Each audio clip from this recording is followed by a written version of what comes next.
এই তো আজকের কাহিনী।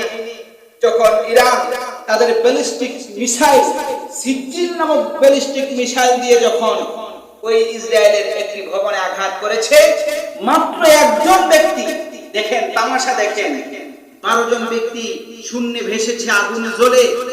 তখন বিশ্ব বিবেক জাগ্রত হয় নাই। আর আজকে ইরানের একটি ক্ষেপণাস্ত্রের আঘাতে একজন মানুষ শূন্যে ভেসেছে, সারা বিশ্বের দরবার সৃষ্টি হয়ে গেছে। কারণ কি জানেন? কারণ হচ্ছে পৃথিবীতে মুসলমান ব্যতীত যত শক্তি আছে, ইহুদ, খ্রিস্টান, নাসারা আর হিন্দু, বৌদ্ধ, এরা সবাই এক জাতি, এরা সবাই ভাই ভাই। এদের একজনের ক্ষতি হলে বাকি সবকটা চিল্লায়। আর মুসলমান যদি না খেয়েও বলে কোনো সমস্যা নেই। আপনারা প্রত্যেকেই জানেন আজকে বিশ্বব্যাপী মুসলিম নিধনের একটি সুপরিকল্পিত ষড়যন্ত্র এবং মহোৎসব শুরু হয়ে গিয়েছে। এই ষড়যন্ত্রের জাল এমন ভাবে সারা বিশ্বব্যাপী ছড়িয়ে দেওয়া হয়েছে যে এই ষড়যন্ত্রের জাল থেকে যদি মুসলমানেরা একতাবদ্ধ হয়ে, ঐক্যবদ্ধ হয়ে এই জালকে ছিন্ন ভিন্ন করতে না পারে, এই বিশ্বে মুসলিম কান্ট্রি বলতে কোন দেশ থাকবে না। বলতে বলেন ঠিক কিনা? নিজেদের অস্তিত্ব যদি রক্ষা করতে হয়, নিজেদেরকে যদি নিজের ইমানের, মুসলমানের পরিচয় যদি ঠিক রাখতে হয়,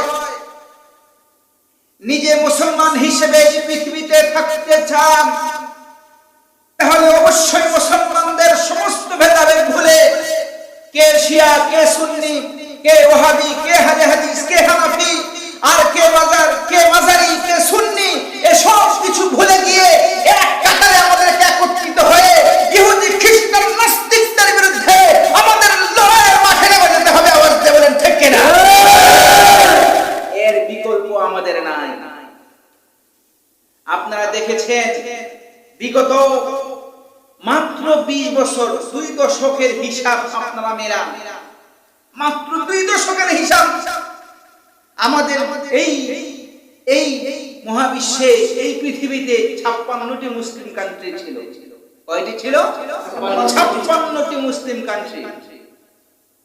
তার মধ্যে আফ্রিকার সুপার পাওয়ার সবচেয়ে ধনী রাষ্ট্রের নাম ছিল লিবিয়া।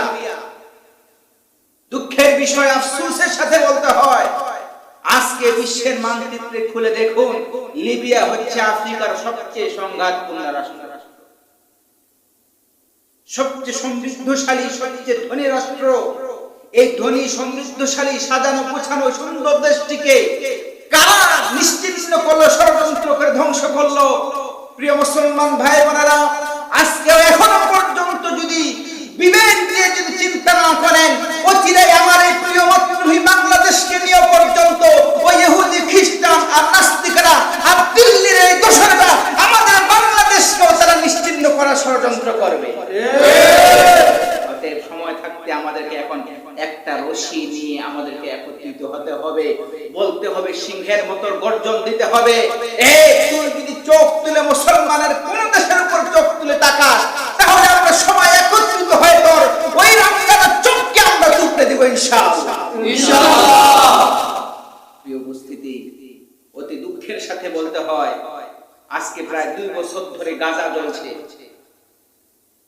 এই ইহুদি অবৈধ রাষ্ট্র ইসরায়েল ফিলিস্তিনিদের ছোট ছোট বাচ্চাদেরকে হত্যা করত, আর তারা গান গেয়ে এটিকে উপভোগ করত।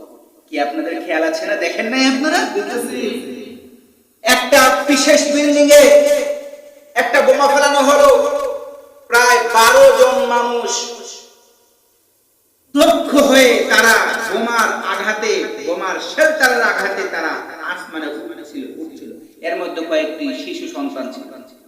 তখন বিশ্বের কোন বিবেকবান মানুষের বিবেক জাগ্রত হয় নাই।